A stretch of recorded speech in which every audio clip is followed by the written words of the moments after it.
Salamat po, Mr. Presiding Officer.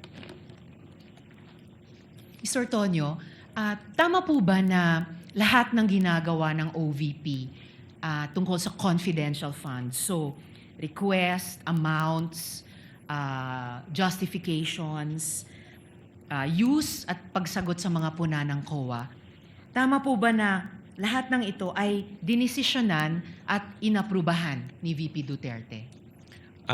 Based on the mga replies, ma'am, yes, I was able to provide a copy to the head of agency, ma'am. Again, being the head of agency, ma'am, I provided her with the information. At base doon, dinesisyonan at inaprubahan niya ang lahat ng ito. Yes, and from that time, ma'am, we signed off on the document for submission to the Commission on Audit. With the last touch or final sign-off being that of VP Duterte. Yes, ma'am, being the head of agency, ma'am, we sought her approval on it, ma'am. At sang-ayon po ba kayo na bilang yung ganong head of agency na si VP Duterte ang responsable at pinaka-responsable sa lahat ng iyan? Well, being the head of agency, ma'am, I believe that kailangan niyang malaman lahat ng mga nangyayari. And I know, ma'am, na si Ma'am Inday really wants to know details, no, especially on implementation of the different activities that we do in the office. So it is really meron talagang involvement in terms of ensuring that things are properly implemented within the office. And based on that knowing, batay sa kaalamang iyon, siya ang pinaka-responsable sa kabuang iyan. Based on that, ma'am, being the head of agency, ma'am, I would say so, ma'am. Alright.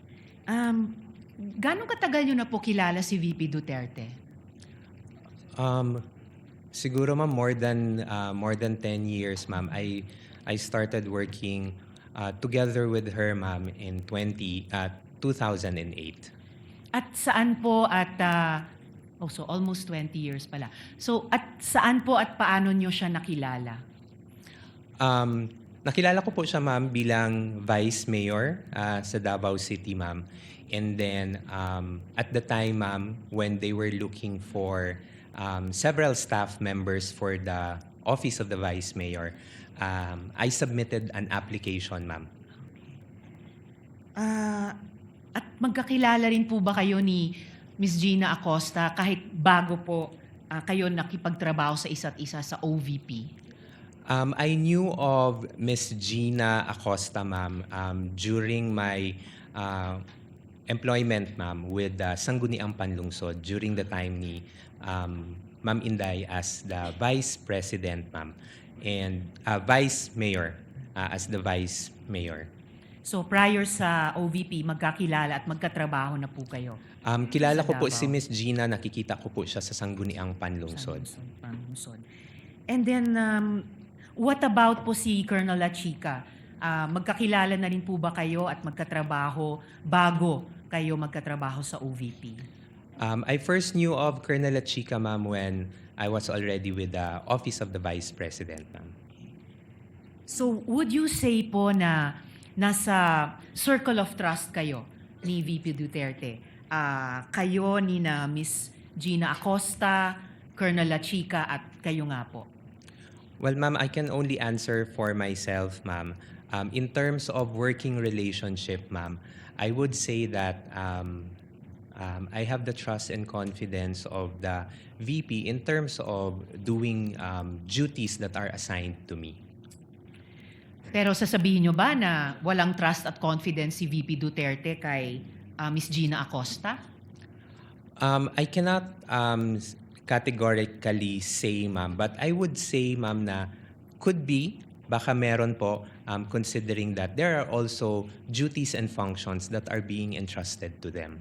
In fact, kung mas candid pa po tayo, madali naman siguro kahit from an observation, at hindi lang observation dahil malapit yung katrabaho na may trust and confidence. What about po si Colonel La Chica? Sasabihin nyo ba na walang trust and confidence si VP Duterte sa kanya?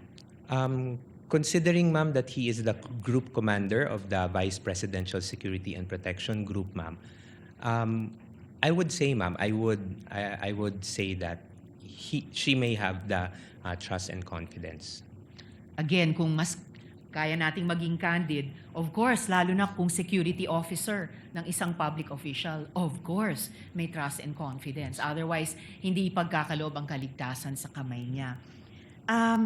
Lastly po, napaksa for now, paano pong, and winding up Mr. Presiding Officer, paano pong sinama kayo ni Miss Gina Acosta dun sa pag-encash ng mga cheque?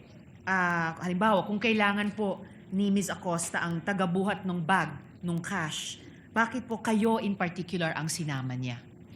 I cannot answer, ma'am, kung bakit ako po ang naisama ni Miss Gina Acosta. But at Di the lang time, naisama, pero sabi nyo, hiniling niya sa inyo na Yeah. kayo yung sumama. yes, ma'am. So, bakit po? When she requested me, ma'am, to accompany her, ma'am, sinamahan ko naman po siya, ma'am, because at the time na naitanong niya na magpapasama siya, I was available naman, ma'am. And because of the request, ma'am, I accompanied her going to the bank. So, simpleng nagkataon, walang reason kung bakit kayo yung isinama niya. You were the person the warm body who happened to be available.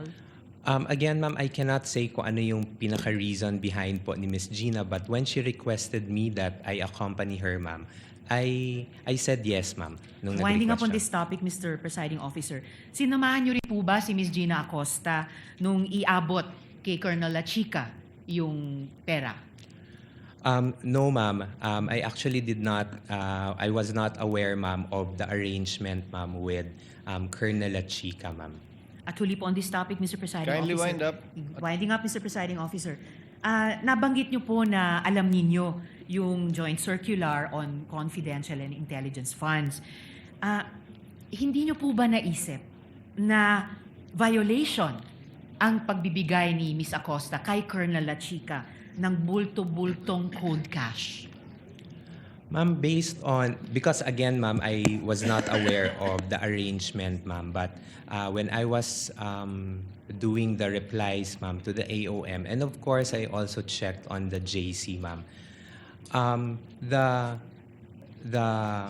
pagpili po ng mga ng person to implement the different activities of the confidential activities and to designate a security officer is indicated also in the JMC and is within the authority of the head of agency. So yun po yung pagkakaintindi ko at the time. So with that, ma'am, I saw it that it was the manner of how the funds were handled, ma'am, was following a regular process, ma'am, based on the JMC, based on my understanding.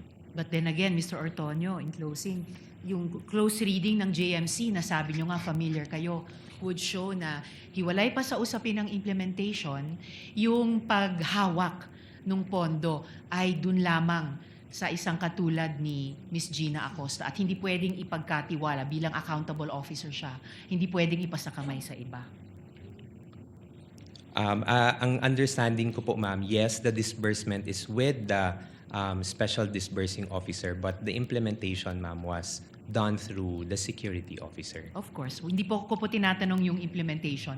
Tinatanong ko po yung violation ng JMC na alam ninyo nung tinurn over ni Ms. Gina Acosta ang bulta-bultong cash kay Colonel La Chica. Something that I simply think should not and could not have escaped your eyes, Mr. Ortonio. Yes, ma'am. Again, ma'am, based on for the 2022, ma'am, I could not recall that that was a concern, ma'am, in the AOMs, ma'am.